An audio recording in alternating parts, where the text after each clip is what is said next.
Hi, I'm Carol Pepper, the CEO of Pepper International, and welcome to Module 12 of my course, How to Create Your Own Single-Family Office. We've had quite an overview through the last 11 modules, and now we're going to pull it all together by discussing how to create your single-family office brand. Now, you may say, why do I need a brand for my single-family office? The whole point of setting up a single-family office is to increase my privacy. And it's true, we want to be private and confidential and safe, but today most single-family offices would like to do co-investment deals and work with other families around the world.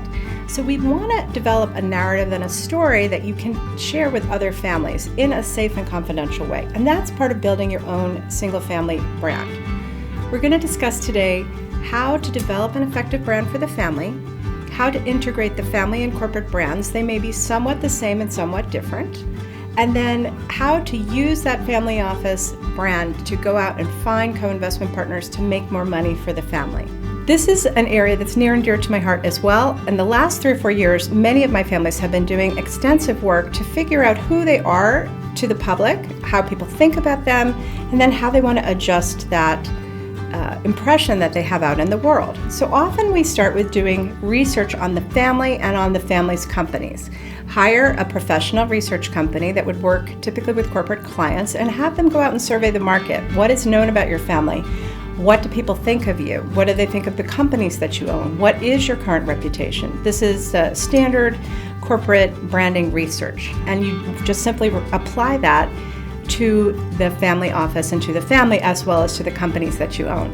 That data will give you a lot of good information to figure out where's your starting point. Are you a relatively unknown family so that you've got a blank slate?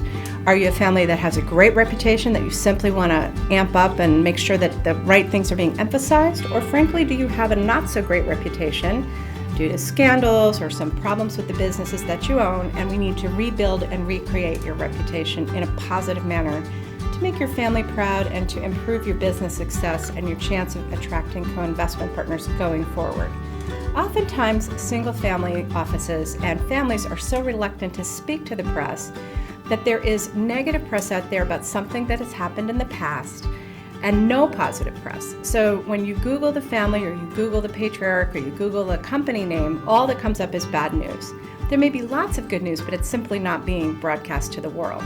So we want to increase the ability of having a positive experience when people Google you, because frankly, that's the first thing everybody does. They look you up online if they've never met you before and see what type of public persona and reputation your family has. So that needs to be actively managed. Having no news and only bad news is not good for the family. If there's some bad news, we want to overwhelm that bad news with lots of good news. And there are wonderful professional relations firms that can help you do that. We also want to think about creating a logo for the family and the family office, and a logo that is meaningful to the family. So for example, maybe there's a story that was always told in the family, or the family's wealth came from a certain type of tree or a certain area of the world. And so the logo that's built for the family, which can be created by professional logo builders, is meaningful and integrates well with the corporate logos that you already have. Think about the colors that make sense to the family logo, what you want the feel to be, and what works in your part of the world. Different parts of the world, different colors have different meanings. So you want to create a logo that's meaningful and conveys a sense of what your family stands for. Because in the beginning, in Module 1, you went through the whole family values, mission, and vision exercise, you have all sorts of material you can share with the artists and the logo builders about the family values, what you stand for. And this will inspire the creative team to come up with something that will really work for your family.